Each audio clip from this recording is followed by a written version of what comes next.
The envious are misconstruing, as I said, what their purpose is.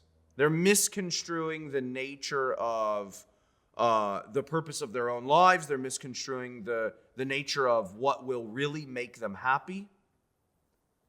And so, because of this misconstrual, they end up, right, hating the wrong things, wanting to remove, wanting to eliminate the wrong things from their lives. And of course, this is going to wreak havoc in their lives and in the lives of others. Now, let's think about the good things that envy perverts or twists or distorts. Remember, as I've said, each and every one of the vices takes a good thing and perverts it. And it's important to see this because, for a number of reasons actually, but one reason to see what it is that these vices pervert is it helps us to see the real destructiveness of them. So remember, envy is this trait, this habit, this internal desire to have something that another has and to want that other not to have it. The position on the team, the standing in the friend group, the intelligence, the sense of humor, the beauty of another. The envious person sees these things as constituting their own happiness and flourishing. So let's think about what envy perverts, keeping in mind what envy is. So I'm just going to give you my own list, but I imagine you could come up with a bunch of other things if you think really hard about it, of what envy ends up distorting and ultimately destroying. I think envy perverts admiration. I think envy obviously perverts comparison. And I think it also perverts appreciation. To admire and appreciate the beauty and excellence in others is awesome. It's actually a source of wonderful joy. Have you ever been to a basketball game? A professional basketball game? Not your third grade brother's basketball game. Have you ever been to a concert? A play? A movie? I imagine all of you should be able to answer yes to at least one of those questions. Part of the reason we go to these things is to admire, to appreciate the beauty and the excellence in others. I don't play all sports. I don't play football. But I love going to football games. I don't play volleyball or soccer, but I enjoy watching these games. Because what gets demonstrated is beautiful. It's incredible. It's worthy of admiration. It's worthy of appreciation. But the envious person starts, right? Here's how they're going to start, right? So suppose, you're on the volleyball team, you're on the soccer team, you're in class, whatever it is, right? And you're struggling a little bit with envy. Someone has this skill that is really good and you want it. And so you start, wanting their skills and then wanting them not to have it.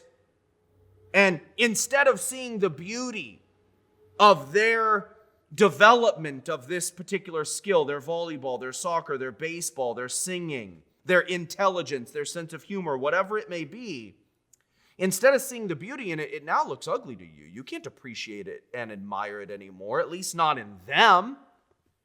But now imagine how this is going to develop. You're going to wind up just hating volleyball.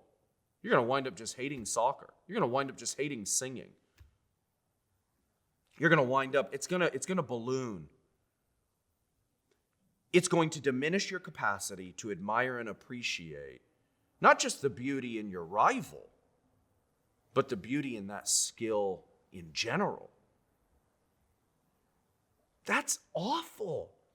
Envy makes me incapable makes you incapable of seeing beauty and excellence in the world. That's where it's headed. That's where it's going. Think about how envy alienates us, right? It's going to alienate us, as I said. Each one of these vices, we can see its destructiveness in how it separates, divorces us from others, from God, from ourselves. As envy takes root in our hearts, we start to see others more and more as rivals, obstacles to our joy and happiness. Their successes are seen as our failures. And so others become our enemies. I become alienated from others. Envy alienates us from God. The envious will tend to blame God for not making them better in various ways. They see God as responsible for their unhappiness, for their not having the status, the gifts, the talents, the skills that they deserve, that they need in order to be happy. So hatred of God is a natural result. And obviously that's going to alienate us from him.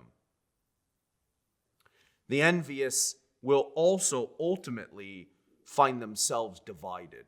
They'll become alienated from themselves. Now, I know this is a weird idea, but I know you've experienced this before. I know, not necessarily with respect to envy, that's not what I'm saying, but this idea that you are a divided self, that you have contradictory desires, loves, hopes, dreams, wishes, beliefs.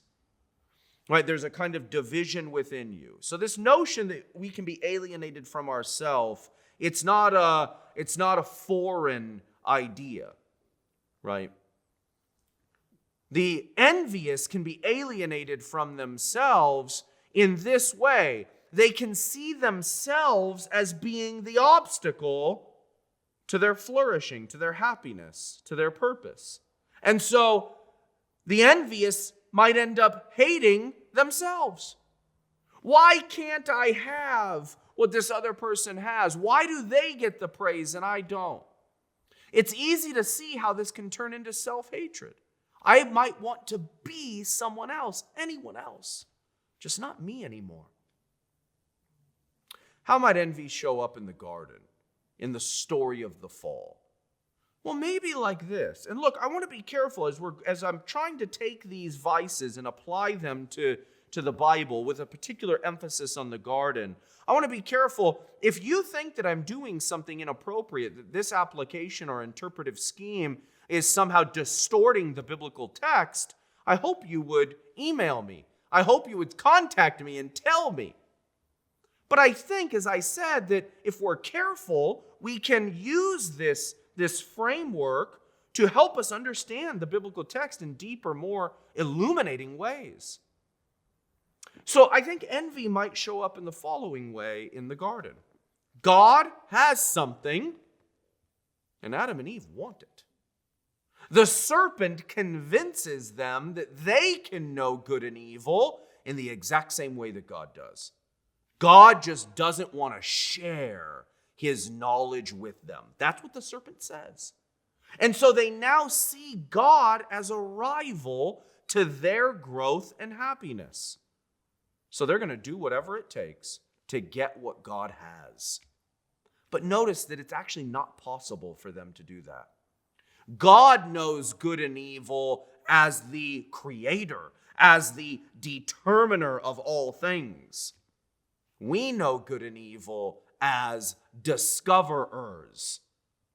The only way to know good and evil as God does is to dethrone him, to say in our hearts that we will now decide what is good, evil, right, wrong.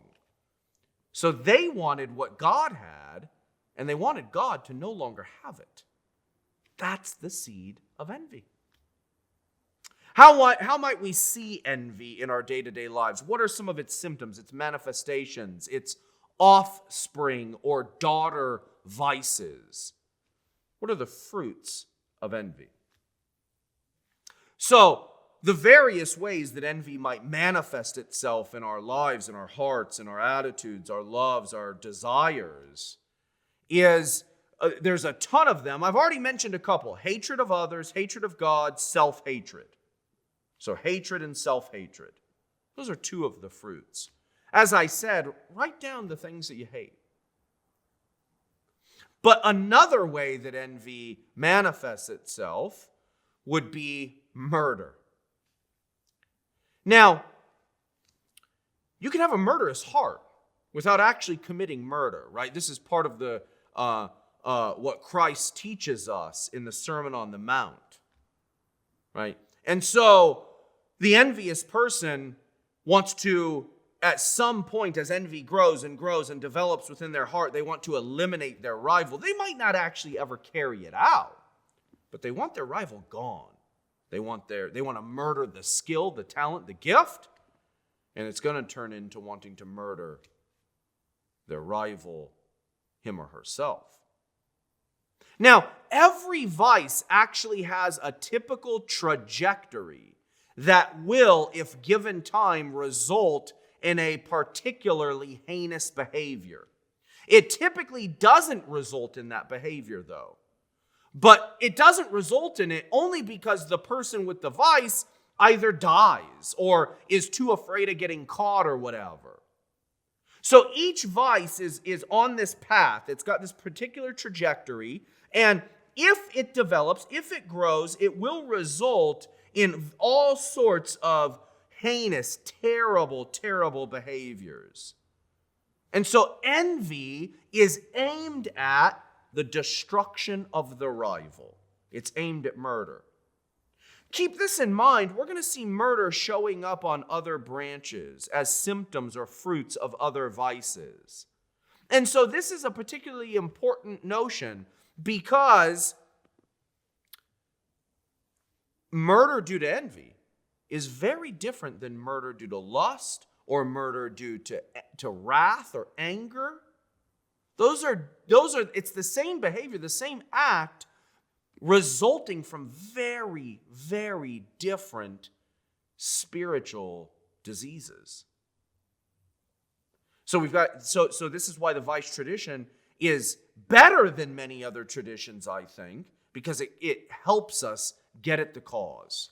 It helps us not mistake that the idea that the same behavior has the same cause. Of course, that's foolish.